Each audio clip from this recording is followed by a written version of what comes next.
Hello बच्चों, welcome to my YouTube channel. आज हम आपके लिए लाए हैं एड ग्रेड अभ्यास पुस्तिका भाषा भारती कक्षा 7 की, जिसका पाठ हम 5 देखेंगे, मध्य प्रदेश का वैभव।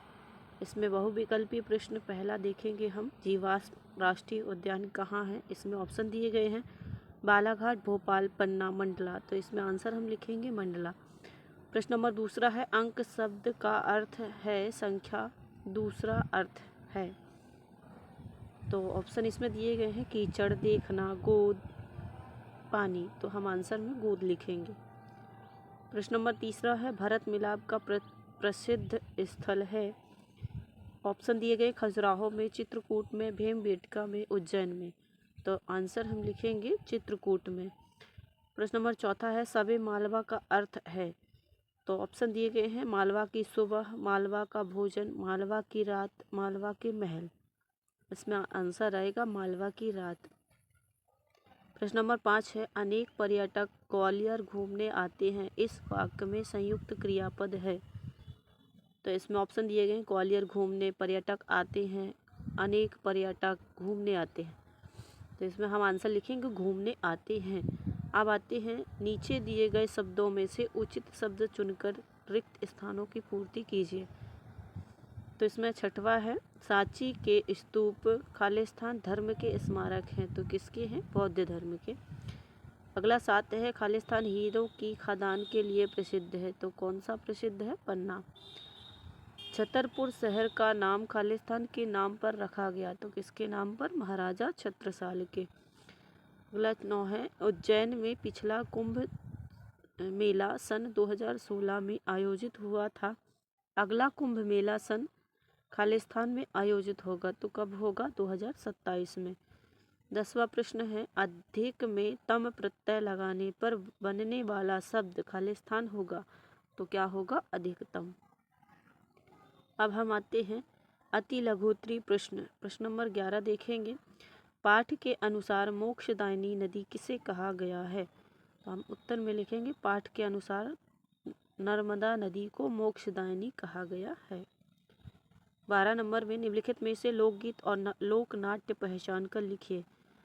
तो उत्तर में हम लिखेंगे लोकगीत है दादरा, भजन और ठुमरी, और लोक नाट्य है माच, ढोला मास, स्वांग।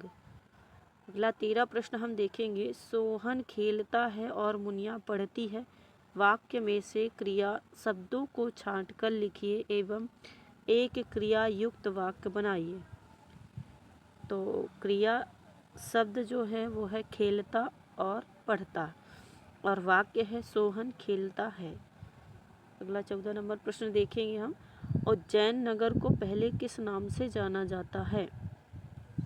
इसमें था होना चाहिए, किस नाम से जाना जाता था। तो हम आंसर में लिखेंगे अवंतिका नगर के नाम से जाना जाता था। अब आते हैं अति लघुत्तरी प्रश्न में, लघुत्तरी प्रश्न में आएंगे अब हम। 15 नंबर प्रश्न देखेंगे, निम्नलिखित व्यक्तियों के किस योगदान के लिए उन्हें बुंदेलखंड का गौरव कहा गया है। नाम के आगे लिखिए। तो पहला नाम है डॉक्टर हरि सिंह गौर। इनको सागर विश्वविद्यालय के संस्थापक के नाम से जाना गया है। और दूसरा नाम है पंडित कामता प्रसाद गुरु। इनको व्याकरणाचार्य के नाम से जाना गया है। और पद्माकर को है प्रसिद्ध रीतिकालीन कवि। अगला 16 नंबर प्रश्न आता है, मालवा और निमाड़ क्षेत्र के प्रसिद्ध दार्शनिक स्थल कौन कौन से हैं। तो इसमें मालवा के जो दार्शनिक स्थल हैं वो अलग हमने लिखा है, निमाड़ के जो दार्शनिक स्थल हैं वो अलग लिखा है। तो मालवा के हैं उज्जैन का महाकालेश्वर मंदिर, धार का ऐतिहासिक महत्व और बाघ की गुफाएं। और निमाड़ में है आदिनाथ जी का मंदिर, राजवाड़ा और कांच मंदिर।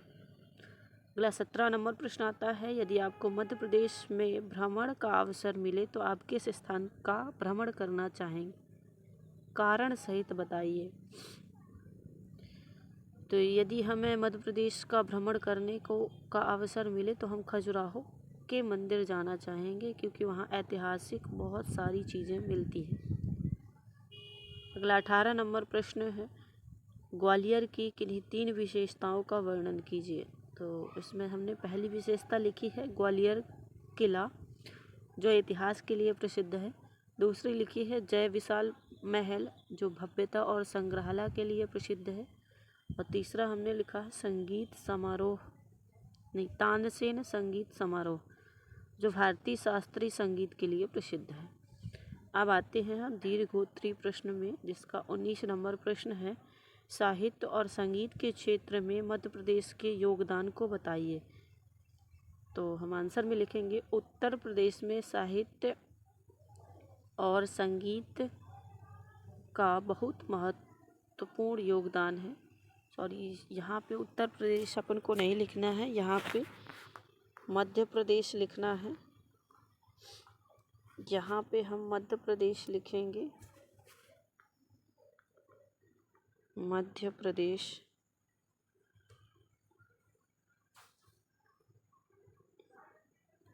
मध्य प्रदेश लिखेंगे हम यहाँ पे। तो मध्य प्रदेश में साहित्य और संगीत का बहुत महत्वपूर्ण योगदान है।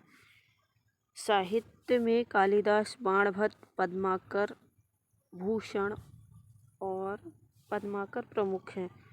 संगीत में तानसेन, बैजू बावरा, अलाउद्दीन खां प्रमुख हैं। अगला प्रश्न है, मध्य प्रदेश की कौन सी गौरवशाली विशेषताएं मध्य प्रदेश की गान में मिलती हैं? लिखिए। मध्य प्रदेश का गाना जो है वो हमने पढ़ा है, उसी से हमने उत्तर लिखा है। मध्य प्रदेश गान में प्राकृतिक सौंदर्य, ऐतिहासिक वैभव, सांस्कृतिक वैभव और धार्मिक महत्व की विशेषताएं मिलती हैं। नर्मदा नदी, सतपुड़ा, पर्वतमाला, खजुराहो आदि मंदिर की विशेषताएं भी यहाँ पे मिलती हैं।